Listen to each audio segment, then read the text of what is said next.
Bangladesh has removed the requirement for Pakistani citizens to get a security clearance before applying for a visa. Dhaka has also lifted some other curbs on Pakistan.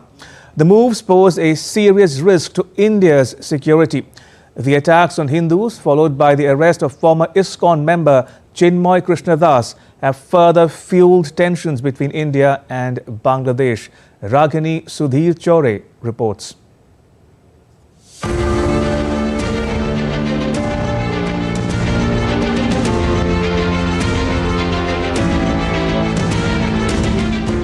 In a move that's sending shockwaves across South Asia, Bangladesh's Muhammad Yunus-led regime has removed mandatory security clearance for Pakistani nationals.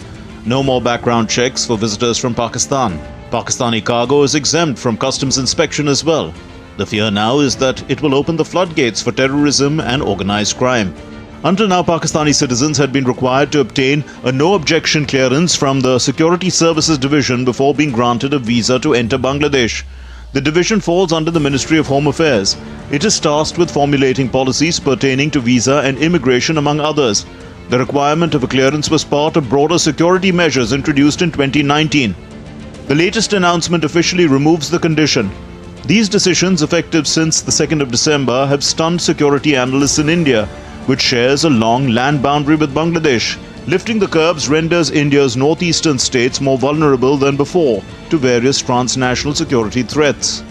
The change in visa rules isn't the only sign of a thaw between the two erstwhile enemies, Bangladesh and Pakistan. In November, a Pakistani cargo ship from Karachi docked at Bangladesh's southeastern Chittagong port, marking the re-establishment of direct maritime links between the two countries since Bangladesh split from Pakistan in 1971. In September, Bangladesh lifted import restrictions on Pakistani goods. Earlier, all goods coming from Pakistan had to be offloaded onto other vessels, mostly belonging to Sri Lanka or Malaysia, before they reached Bangladesh. These vessels had also required a mandatory physical check by Bangladeshi authorities. Why does this matter? Pakistan has long been accused of state-sponsored terrorism. By removing safeguards, Bangladesh risks becoming a transit hub for Pakistani terrorist organizations such as LashkarETayyiba, which carried out the 26 November 2008 terror attacks in Mumbai that killed more than 170 people. Even more worrying is the customs exemption for Pakistani cargo. Without an inspection, weapons, explosives, counterfeit Indian currency and narcotics could easily flow through Bangladesh into India. It has a direct bearing on India's national security, economy and social fabric. Dhaka has taken some other decisions too. Pakistani students have since been allowed to study in Dhaka University. The Sheikh Hasina government had imposed a ban on them in 2015. Also, direct flights between the two nations are expected to resume after a 6-year interval. The last direct flight between Pakistan and Bangladesh was completed in 2018. A Dhaka-Karachi direct flight is in the works.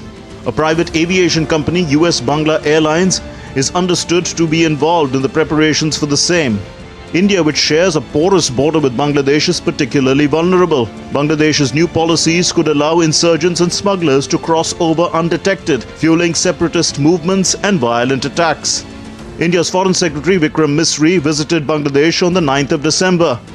He delivered a firm message to Dhaka: safeguard the Hindus in Bangladesh and address security risks.